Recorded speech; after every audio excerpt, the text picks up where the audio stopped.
आदिनाथ कोठारे मराठी चित्रपटसृष्टीतील अभिनेता, दिग्दर्शक आणि निर्माता म्हणून स्वतःची वेगळी ओळख निर्माण करणारे आदिनाथ कोठारे. अभिनयाबरोबर दिग्दर्शन, वेगवेगळ्या विषयावरील प्रयोगशील कामामुळे ते नव्या पिढीतील महत्त्वाचे कलाकार मानले जातात. आदिनाथ यांचे वडील म्हणजे मराठी सिनेसृष्टीतील ज्येष्ठ अभिनेते, दिग्दर्शक आणि निर्माते होय. त्यांचं नाव आहे महेश कोठारे. त्यांच्या आईचं नाव आहे निलिमा कोठारे. लहानपणापासून कला, अभिनय आणि शिस्तीचे संस्कार आदिनाथ यांना घरातूनच मिळाले.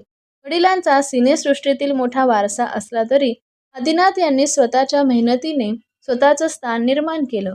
आदिनाथ कोठारे यांची पत्नी म्हणजेच लोकप्रिय अभिनेत्री उर्मिला कोठारे.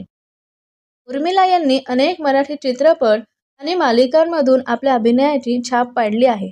आदिनाथ आणि उर्मिला यांची जोडी केवळ ऑनस्क्रीनच नाही तर रिअल लाईफमध्येही खूप समजूतदार, प्रेमळ मानली जाते.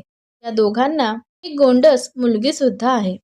एकंदरीत आदिनाथ कोठारे यांचे कुटुंब म्हणजे प्रेम, संस्कार, कलेचा वारसा, आधुनिक विचारांचा सुंदर संगम आहे. कुटुंबाच्या पाठिंब्यामुळेच यश अधिक अर्थपूर्ण ठरतं. तुम्हाला सुद्धा आदिनाथ कोठारे यांचा अभिनय आवडतो का? आणि त्यांची आता सुरू असलेली स्टार प्रवाहावरची सिरियल तुम्हाला आवडते का? आवडत असल्यास सांगायला विसरू नका. धन्यवाद.